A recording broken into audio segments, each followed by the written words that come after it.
A veces la fotografía funciona como la noticia, o sea, es como la canción. Tu amor fue un periódico de ayer.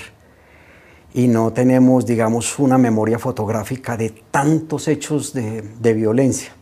Yo he tratado de hacerlo desde la imagen y las exposiciones, porque me parece que la fotografía todos los días publicada en los medios y no contextualizada, no llevada a los libros o a grandes exhibiciones, ha hecho que se nos olvide demasiado lo que vivimos. Usted está entrando al claustro de San Agustín, a la exposición fotográfica El Testigo, por el fotógrafo colombiano más importante del momento, Jesús Abad Colorado, tal vez el periodista que más ha registrado el conflicto armado en Colombia. La exposición tiene más de 500 fotografías de una Colombia profunda. Estas fueron capturadas entre 1992 y 2018. A continuación, escuchará un audio guía de 5 fotos que resaltan dentro de la exposición. Pues recordemos lo que dijo Judith Butler, los marcos de guerra tienen efectos sobre la manera de entablar relaciones con la alteridad, delimitan nuestro modo de comprender la experiencia de sufrimiento del otro e incluso condicionan nuestro lugar epistémico ante el dolor de los demás. En este momento usted se encuentra en la sala No hay tinieblas que la luz no venza. Camine por todo el corredor, a mano derecha la escultura del árbol que se encuentra en la mitad de la sala. Deténgase en su tercera raíz. En este instante, usted está parado frente a un entierro de víctimas por la explosión del oleoducto por parte de la guerrilla del ELN en Antioquia, en el municipio de Segovia, donde se encontraba el corregimiento de Machuca. Hagamos un ejercicio. Cierre los ojos y déjese teletransportar a aquel momento. Imagínese que usted está en la mitad del entierro, compartiendo el dolor de todas las personas, cargando el pesado ataúd, probablemente con un familiar querido adentro. El ELN es la segunda guerrilla más grande del país, después de las Fuerzas Armadas Revolucionarias de Colombia. Nació en 1965 con grupos de estudiantes inspirados en la Revolución Cubana, cuyo objetivo principal era tomar el poder político de Colombia por medio de las armas. Durante los primeros años, la organización se financia con donaciones del Departamento Norte de Santander. Tiempos después, empezaron a extorsionar a grandes empresarios y a secuestrar y reclutar menores de edad para así obtener ingresos. El 19 de octubre de 1998, aproximadamente hacia las 2 de la mañana, los guerrilleros del grupo de Cimarrones del Frente José Antonio Galán volaron el puente que atravesaba el pueblo, activando 2 cargas masivas de explosivos. El atentado produjo una gran bola de fuego, la cual se expandió por el río Pucuné. El ELN trató de culpar al Ejército Nacional en un comunicado. En dicho, afirmaban que habían sido los miembros de la base militar del Cenizo, localizada a 2 kilómetros de la población. Los chismes que corren en el campo y que llegaron a las noticias hablan de 84 muertos y otras 35 personas heridas. Muchos de los locales que murieron en el incendio eran familiares de los mismos miembros del Comando Cimarrón. Sin embargo, estas muertes, según dicen los testimonios, no fueron reportadas, pues no eran dignas de ser lloradas. Muchos habitantes del pueblo creían que habían sido ellos quienes sirvieron de informantes para colocar los explosivos. Con este juicio de valor de la catástrofe, recordamos a Judith Butler y su afirmación que hay entidades que pueden ser aprendidas como vivas, pero que no son reconocidas como vidas. Las muertes de los familiares del ELN parecieran que no fuesen vidas dignas de ser lloradas, gracias a los roles y estigmatizaciones en las que nos enmarca la guerra. Este entierro, el cual logró retratar a Abad, muestra cómo cada colombiano que vivió el conflicto se le debe dar la oportunidad de hacer su duelo, y, como establece el IRA, el hacer memoria debe ser un derecho. Además, la fotografía demuestra cómo las víctimas buscan reconocimiento, cada grupo de manera diferente. Estos campesinos que habitan en la Colombia profunda fueron afortunados en cuanto a poder llorarle y enterrar dignamente a sus seres queridos. Esta, además, muestra la importancia del reconocimiento de un debido proceso para el poder llegar a una sociedad más inclusiva, donde sin importar dónde o cómo mueras, seas una vida reconocida como viva. La fotografía frente a la que usted se encuentra parado fue tomada por Jesús Abad en mayo de 1998 en Mapiripán, un municipio ubicado en el departamento del Meta, en el sur de Colombia. Entre los años de 1997 y 1998 se tuvo una presencia muy fuerte de grupos paramilitares en la zona. Estos causaron la muerte de varios campesinos y el desplazamiento y tortura de miles, entre estos la mujer y la niña que vemos en la fotografía, quienes fueron desplazadas tras la masacre de Puerto Alvira. Fueron víctimas de la masacre perpetrada en mayo de 1998 por parte de las Autodefensas Armadas de Colombia, con ayuda de algunos militares del ejército colombiano. Por lo anterior, se entiende como un crimen de lesa humanidad. Se responsabilizan como líderes de las atrocidades a los hermanos Carlos y Vicente Castaño, quienes entendían estos hechos como parte de una política de exterminio. Los actos cometidos en este departamento fueron tan atroces y con un carácter de violencia tan alto que la presencia de autoridades y organizaciones internacionales se hizo necesaria. La Cruz Roja Internacional tuvo una fuerte presencia y brindó un alto nivel de ayuda, mayormente a los campesinos que estaban siendo desplazados. Los voluntarios de la Cruz Roja llegaron alrededor de una semana después de cometida la masacre y tenían unas listas que indicaban cuáles de los habitantes podían subir en las avionetas con el fin de huir del lugar. Se cuenta que los cupos eran muy limitados, por lo cual los campesinos rogaron por un cupo para ellos y sus familiares cada vez que una avioneta nueva llegaba al pueblo. Esto hizo que muchos campesinos se quedaran por fuera de la ayuda, determinando que unas vidas eran más valiosas que otras, según criterios que eran establecidos con otros con más poder. Por la misma razón, la cantidad de pertenencias que podían llevar los campesinos con ellos era muy reducida. Usted puede ver en la fotografía a una mujer y a su hija en brazos, que se dirigían con esperanza a uno de los aviones que había llegado, con el fin de huir de la violencia que presentaba el lugar. Podemos ver que tanto estas dos mujeres como todos los habitantes del pueblo presentaban un estado de precariedad muy alto, según lo definido por Butler. En este caso, es evidente que no se cumplen con las necesidades económicas, políticas ni sociales que serían necesarias para subsistir. Por lo tanto, se encuentran en un estado de fragilidad. Asimismo, esto se evidencia en que se encuentran expuestos en mayor grado a la violencia. Entre otras cosas, Jesús Abad muestra esta fotografía con el fin de acercarnos mucho más al conflicto y crear cierto tipo de sensibilidad en nosotros. Esto con el fin de poder actuar, según lo planteado por Baró, y encaminarnos hacia una psicología de la liberación. Por un lado, es necesario descentralizar la atención de la psicología en sí misma y volcar la mirada hacia las necesidades de las mayorías populares, con el fin de brindarles un servicio eficaz. Es necesario entonces centrarse en las necesidades, por ejemplo, de las víctimas de estas masacres, tales como la niña y la mujer a su lado. Por otro lado, se debe construir una epistemología desde abajo, es decir, a partir de la crítica, experiencia y necesidades de las mayorías populares, con el fin de brindarles un servicio eficaz. Es necesario entonces centrarse en las necesidades, por ejemplo, de las víctimas de estas masacres, tales como la niña y la mujer a su lado. Finalmente, se debe construir una epistemología desde abajo, es decir, a partir de la crítica, experiencia y necesidades de las mayorías populares. Ahora ingresaremos a la sala denominada Y aún así me levantaré, en la cual podemos apreciar una imagen relacionada con la masacre de Bojayá. Esta foto es un ejemplo de la crisis humanitaria que ha generado el conflicto armado en Colombia. Creemos que es muy importante hacer público el sufrimiento de víctimas como estas porque hay políticos, líderes religiosos, periodistas y personas que hablan de la guerra desde la comodidad de sus casas y no se dan cuenta de su sufrimiento ni de las condiciones en las que viven. Es muy difícil entender el dolor de la guerra y la importancia de la paz sin acercarse a las víctimas, así sea por medio de la fotografía. Veamos algunos antecedentes de la foto que estamos observando. El 2 de mayo del 2002, la guerrilla de las FARC y un grupo de paramilitares se enfrentaron en el municipio de Bojayá, en el Chocó. Los paramilitares ocuparon el casco urbano y las FARC la periferia del pueblo. Más de 200 habitantes se refugiaron en el templo. Más tarde, las FARC lanzaron a los paramilitares pipetas con explosivos y una de ellas cayó en el templo, acabando con la vida de 119 personas y dejando heridas a las demás. Los habitantes, después de darle sepultura a su familia, abandonaron el pueblo y tuvieron que enfrentar como desplazados una situación mucho más precaria que la que tenían, pues ahora estaban sin techo y sin poder ejercer las actividades que les servían de sustento. En la foto se ve un grupo familiar con muchos niños descalzos y con visibles rasgos de desnutrición, poca ropa y expresiones de miedo y de desconcierto.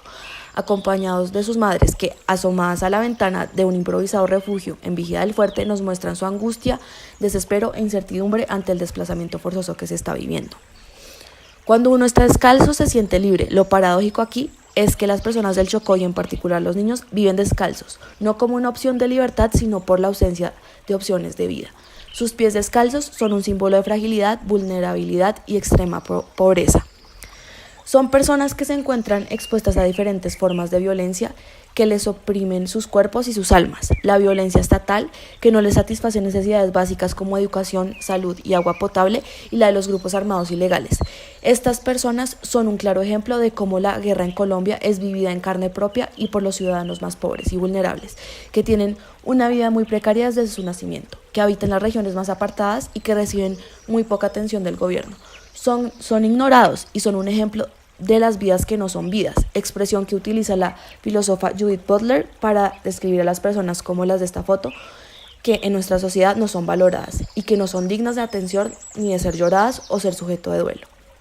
La población afro del Chocó y del resto de Colombia está constituida por personas que poseen grandes virtudes, que, como afirma Martín Baró en su análisis de los pueblos latinoamericanos, deberían potenciarse. Estas personas tienen una capacidad innata de resistencia y de supervivencia, y aún en las peores condiciones de vida, conservan la esperanza de que se les valore y respete y quieren la paz. Son tan evidentes sus deseos de paz que más del 90% de los habitantes de Bojayá votaron por el sí en el plebiscito por la paz. Ahora diríjase al otro extremo de la sala, donde encontrará el subtítulo "No podemos seguir así generación tras generación". Fije su atención en la foto de una niña tomada desde cerca, mirando fijamente a la cámara. Esta fotografía fue tomada después de la masacre del 4 de julio de 2001 en el municipio de Peque, Antioquia.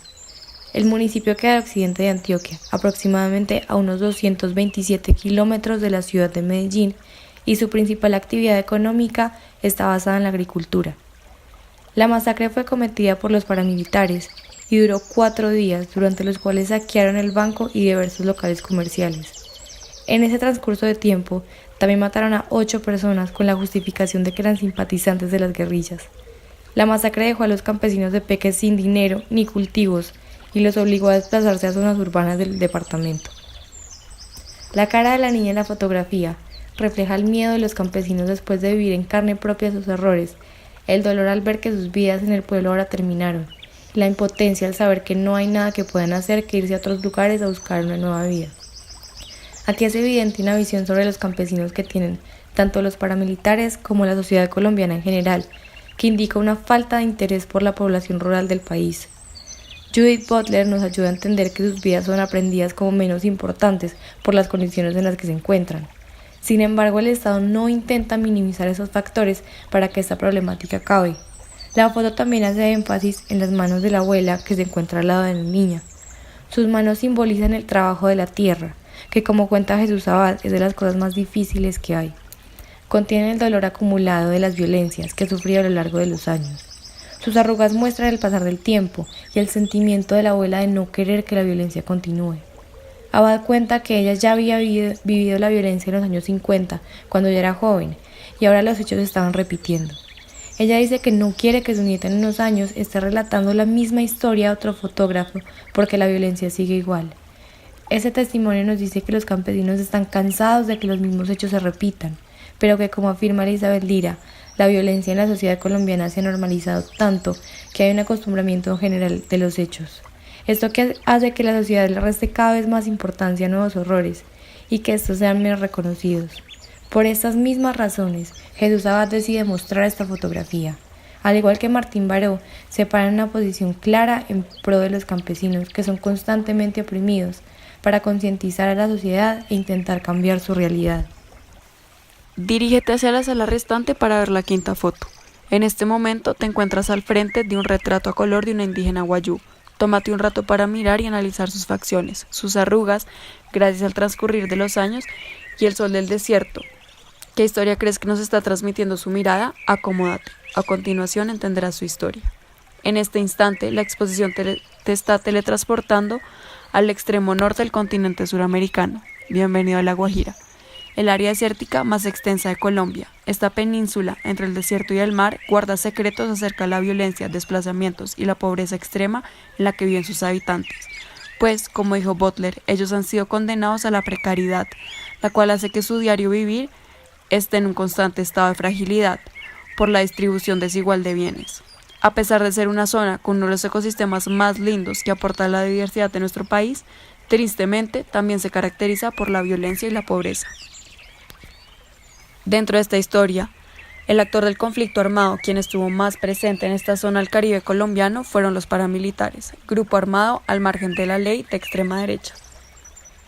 Este grupo se crea a partir de los años 70 con la intención de acabar con las guerrillas de izquierda. Es aquí donde vemos cómo los marcos de guerra de Butler aplican dentro del conflicto armado colombiano, pues estos nos han sumergido en el dualismo de la guerra, donde crean la necesidad de hacer distinciones entre el bueno y el malo, entre amigo y enemigo, traducido en izquierda y derecha.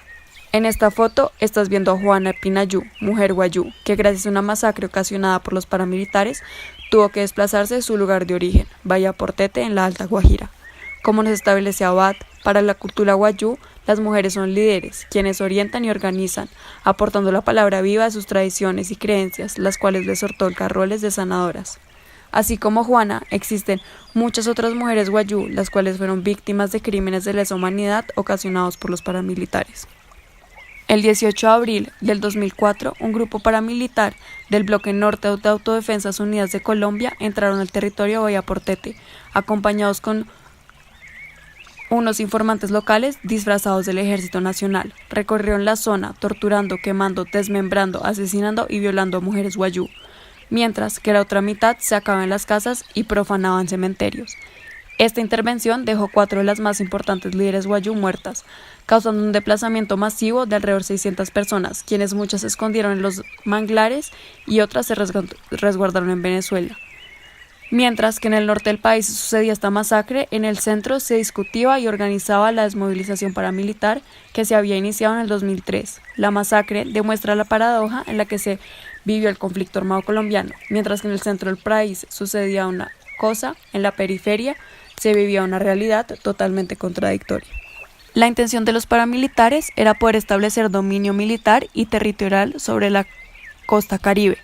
Gobernar la comunidad guayú era clave para lograr esto, pues son ellos quienes tienen mejor conocimiento del desierto y las posibilidades de rutas de contrabando. En otras palabras, la comunidad guayú era una carta importante para lograr su objetivo. Además, esta masacre hizo parte del plan de instalación nacional, de un orden patriarcal y autoritario que tenían los paramilitares, dejando distintas repercusiones a nivel nacional. La catástrofe generó distintos traumas en la población guayú, pero es injusto llamar el diagnóstico como estrés postraumático, pues este acontecimiento siguió apareciendo en el día a día de la comunidad, según los testimonios del Centro de Memoria Histórica, mientras que la comunidad, por razones culturales y protección de víctimas, recurrieron al silencio. Los paramilitares, sabiendo el impacto que tuvieron sobre el tejido social, convirtieron el acontecimiento en una exhibición, mostrando la violencia a través de grafitis y murales, con nombres propios de las mujeres más importantes de la comunidad, quienes habían fallecido. Aquí recordamos las afirmaciones de Lira, pues sí hay eventos en particular que disparan la memoria de los individuos hacia la catástrofe. En esta situación, los grafitis hechos por los paramilitares son los fantasmas que siguen desencadenando los recuerdos de la masacre. Esto que vivió Juana Epinayú representa grandes retos para la construcción de memoria histórica y el reconocimiento de la verdad para el país, pues esta involucra concepciones muy distintas de lo que significa crear memoria para no olvidar. Así como nos plantea Lira, una parte clave para la reconstrucción de país es lograr encajar las expectativas que se tiene acerca de esto. Para lograrlo de la mejor manera, toca centrarse en las víctimas y construir con ellas. Juana Epinayú fue una de las sobrevivientes de esta masacre. Ella, en el 2010, se encuentra con Abad y decide contarle cómo la violencia sobre las mujeres guayú resquebraja la base y la fuerza de la estructura social de la comunidad indígena en la Alta Guajira. Ha llegado el fin del recorrido. Muchas gracias por visitarnos y hacer parte de la narración de las memorias del conflicto armado colombiano, Usted ahora es testigo de esta historia, la cual no fue construida de manera lineal, como dijo Abad, es por fragmentos que tratan de desmarcar a las víctimas de la identidad colectiva que fomentan el hecho de que sean imperceptibles.